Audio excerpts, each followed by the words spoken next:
Comment développer votre activité de coach en développant votre communauté? Dans cette vidéo, on va voir la puissance de la communauté et le fait d'avoir une clientèle illimitée. Lorsque je parle de communauté, je ne vous parle pas d'avoir des millions d'abonnés. Même avec moins de 100 abonnés, moins de 500 abonnés, vous pouvez déjà avoir des clients de façon illimitée. Je vais vous partager les outils. Je vais aussi vous partager tout le processus qu'il y a à faire parce qu'il y a beaucoup d'idées préconçues que ce soit les coachs, les thérapeutes, les accompagnants, sur le fait de se lancer sur les réseaux sociaux avec une communauté. Donc, on va parler de communauté. Donc, peut-être qu'aujourd'hui, vous avez une communauté Instagram, une communauté Facebook. Vous avez une communauté dans un groupe, sur un Slack, via votre boîte mail, ou que vous désirez en lancer une. Dans cette vidéo, on va exactement parler de ça. Mais avant, n'oubliez pas de vous abonner. Je ne le rappelle pas souvent, mais ce serait intéressant que je le dise plus.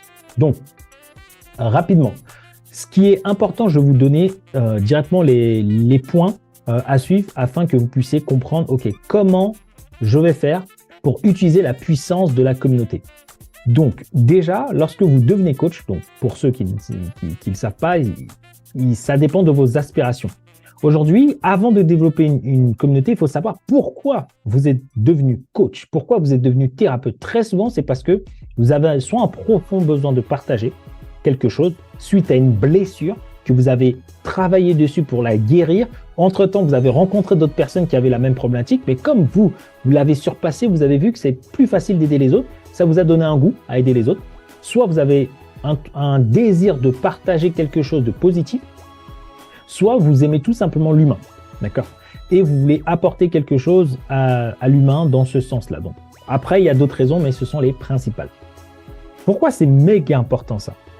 Parce que si vous ne savez pas ça, vous ne saurez pas de quoi parler sur vos réseaux sociaux et pour faire en sorte que votre communauté soit là, soit des fans et en plus de ça, que parmi cette communauté, il y a des gens qui vous achètent. Et pour ceux qui ne le savent pas, on va aussi parler de cycle de vente, d'offres, de positionnement, etc. Donc ça, c'est la première des choses. Savoir pourquoi vous vous lancez en tant que coach parce que vous allez comprendre après. Ensuite, vous devez avoir une offre. Donc, la création d'offres, j'ai déjà construit une vidéo dessus sur ma chaîne. Vous allez sur ma chaîne, dans vidéo, vous allez voir dans la liste des vidéos, il y a offre de coaching de A à Z. Je vous explique tout sur l'offre de coaching. Donc, comment établir votre prix, etc. Ensuite, vous devez avoir un positionnement qui est clair.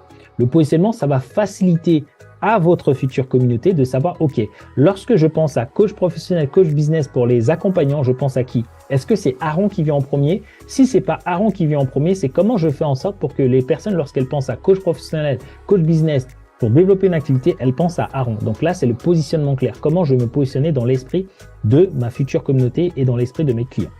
Ensuite, souvent les personnes, avant de créer une communauté, vous devez comprendre votre rapport et votre rentabilité dans le temps.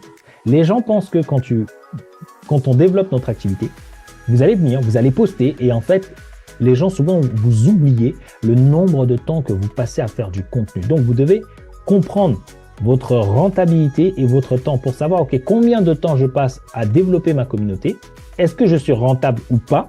Parce que le but, c'est d'investir ce temps-là pour être rentable. Parce que si vous l'investissez et que vous n'êtes pas rentable, c'est pas bon, ça va vous éviter de passer des heures sur les réseaux sociaux, à passer des 24 heures sur 24 ou à faire des défis 365 jours inutiles et d'être présent, mais seulement pour faire développer votre activité. Donc souvent, c'est quelque chose qu'il faut prendre en compte. Ensuite, il y a votre rapport à l'argent et la communauté. Ça ne sert absolument à rien de développer une communauté et d'espérer que votre communauté devine ce que vous faites, que votre communauté devine vos offres, que votre communauté devine qu'il faut vous appeler. Vous avez vu dans toutes mes vidéos, je vous rappelle que j'ai une formation en lien, je vous rappelle que vous pouvez m'appeler, je vous le rappelle en permanence et je vous rappelle toujours ce que je fais. Donc, ça ne sert à rien d'imaginer que votre communauté va le savoir. Et si vous avez un mauvais rapport à l'argent, vous avez peur de parler de vos offres, c'est important de travailler déjà dessus. Ok, donc là, vous avez vu, on n'a même pas encore créé la communauté, on n'est pas en train d'échanger avec la communauté, mais c'est important de travailler sur ce point-là et c'est ce que je travaille avec mes clients qui sont dans le programme de mentoring. Ensuite, ne pas publier ou poster sur les réseaux sociaux parce que vous avez besoin d'argent. Combien de personnes je vois? C'est la crise, vous attendez toujours le dernier moment pour faire les choses, vous vous pressez à faire plein de contenu parce que vous voulez des clients et en fait, ça vient casser votre attraction. Et en fait, ce qui va faire que vous allez créer une excellente communauté, c'est par anticipation. Il faut pas attendre d'être dans le besoin. Il faut venir et dire j'ai envie de partager. C'est ça qui va créer le besoin chez les autres. Sinon, déjà, si vous lancez dans ce sens-là, c'est cuit dans le panini, ou sinon, vous devez travailler dessus. Ensuite, vous devez savoir qui vous êtes. Est-ce que vous êtes plus introverti ou vous êtes plus extraverti? Et comment vous allez jongler entre ces deux côtés de votre personnalité? Est-ce que c'est pas... Je sais qu'il y a très peu de personnes qui en parlent pour comment développer son activité de coach ou de thérapeute sur les réseaux sociaux, mais ce sont des questions parce que plus vous allez savoir ça, plus je veux savoir mon rapport, le fait de ne pas venir dans un besoin de client, plus je vais poster de meilleure manière et je vais attirer plus de personnes. Plus je veux savoir si je suis introverti ou extraverti, je vais pouvoir jongler. Si je suis plus introverti, quels sont les systèmes que je peux faire pour développer une communauté avec mon côté introverti, mais peut-être que j'aurais besoin d'un tout petit peu de mon côté extraverti. Quelle est cette partie que j'autorise? Quelle est la limite de cette partie que je peux me permettre? Ou l'inverse, si vous êtes extraverti, comment j'amplifie mon côté extraverti? Et de temps en temps, il faut être introverti parce qu'il faut un peu des deux et peut-être que c'est ça que ma communauté peut-être aussi a besoin. Donc, comment je jongle entre les deux? Et ce sera quoi le rapport en termes de proportionnalité, tout simplement. Ensuite, vous devez savoir que vous allez vous faire détester. Il y a beaucoup de personnes qui veulent créer une communauté, mais vous oubliez qu'il y a des gens qui vont vous aimer. Il y a des gens qui vont vous adorer et ce sont les mêmes personnes qui vont vous critiquer parce que vous allez changer de communication. Ce sont les mêmes personnes qui vont arrêter de vous parler. Ce sont les mêmes personnes qui vont vous insulter même. Et oui, c'est votre communauté qui va vous propulser et c'est votre même communauté qui va vous faire avoir des cauchemars, qui va ne pas vous faire dormir la nuit, qui va vous faire avoir des maux de tête, des burn-out pour certains. C'est la même communauté.